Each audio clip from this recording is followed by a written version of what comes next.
Lieben, schön, dass ihr bei meiner Food Lounge wieder mit dabei seid. Ja, heute ist Mittwoch, es gibt heute ein Kochrezept und zwar passend zum Herbst habe ich für euch heute einen Flammkuchen.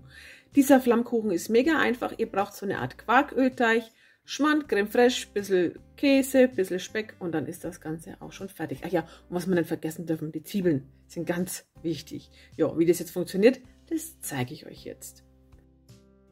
Für den Teig brauchen wir 500 Gramm Dinkelmehl, ihr könnt aber auch ganz normales Mehl nehmen, 500 Gramm Magerquark, 2 Eier, 2 Teelöffel Salz, 50 Milliliter Olivenöl und 2 Teelöffel Backpulver. Für den Belag brauchen wir 200 Milliliter Schmand, 200 Milliliter Creme fraiche, etwas Salz, Pfeffer, einen Teelöffel italienische Kräuter, 4 Zwiebeln, 200 Gramm Mozzarella gerieben und frische Petersilie. Der Teig ist mega einfach, einfach die ganzen Zutaten vom Teig in die Schüssel geben. Und das Öl auch gleich noch mit dazu. Und dann wird das Ganze erstmal so ein paar Minuten, ich würde mal sagen so 5 Minuten verknetet. Ich habe es jetzt hier mit meiner Küchenmaschine gemacht, ihr könnt es aber auch mit der Hand machen.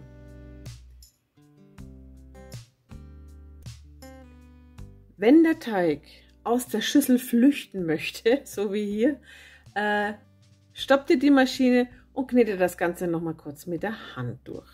Mache ich eigentlich grundsätzlich immer bei jedem Knetteig eigentlich. Nochmal kräftig mit der Hand durch, so sieht er aus und den stellen wir kurz zur Seite. Am besten in eine Schüssel geben, Frischhaltefolie drüber und kurz in den Kühlschrank. Dann geht es weiter mit der Creme. Ich sage jetzt einfach mal Creme. Da habe ich jetzt Schmand und Creme fraiche in eine Schüssel gegeben, salzen, pfeffern. Da gebe ich jetzt keine genauen Mengenangabe an, weil schmeckt es einfach ab. Der eine mag mehr, der andere mag weniger. Also deswegen schmeckt es einfach ab.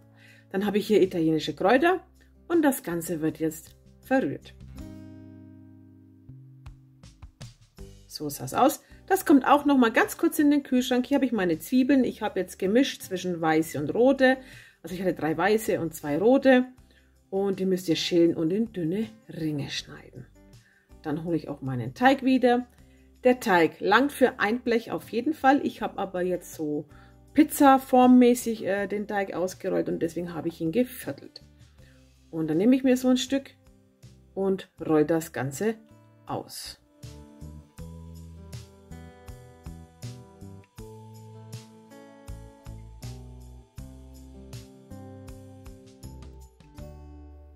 Da ich nicht so toll bin im Ausrollen, also im gleich rund ausrollen, habe ich mir dann einfach von meiner Springform den Boden genommen, habe ihn draufgelegt und habe ringsrum den Teig weggeschnitten und somit hatte ich eine runde Form. Wobei, wenn es uneben ist, schaut er eigentlich auch ganz cool aus. Jetzt muss ich den Teig noch aufs Backblech legen. Das Backblech bitte mit Backpapier auslegen. Ich mache das immer so, ich rolle den Teig auf dem Nudelholz auf und rolle ihn dann aufs Backblech wieder aus. Also das ist wirklich ein ganz, ganz toller Teig, muss ich echt sagen. Dann können wir das Ganze auch schon belegen und zwar als allererstes natürlich unsere Creme darauf geben. Da könnt ihr so viel drauf tun, wie ihr wollt. Ich habe so 2 Esslöffel, das hat jetzt gelangt, denn mein Flammkuchen hat einen Durchmesser von 26 cm. Dann kommen die Zwiebeln drauf. Ich würde sie wirklich ziemlich dünn schneiden, dann kommt es einem Flammkuchen wirklich sehr ähnlich. Denn ich finde auch immer, wenn man den kauft, das ist immer so hauchdünn geschnitten. Dann der Bacon, gebe ich euch einen Rat, bratet ihn vielleicht vorher kurz ein bisschen an. Ich glaube, der schmeckt etwas besser. Und zum Schluss noch ordentlich Käse darüber. Und dann darf mein Flammkuchen für gute 15 Minuten bei vorgeheiztem Ofen, 175 Grad, 15 Minuten backen. Und nach dem Backen sah es so aus. Ich habe noch ein bisschen Petersilie gewaschen und klein gehackt. Ihr könnt die Petersilie natürlich auch im rohen Zustand noch über den Fladen geben. Aber ich habe es jetzt so oben drauf. Und dann ist ein ganz, ganz leckerer Flammkuchen fertig. Also ich mag solche Rezepte sehr. Denn wirklich, auch wenn ihr den Teig selber macht, das ist wirklich keine große Arbeit.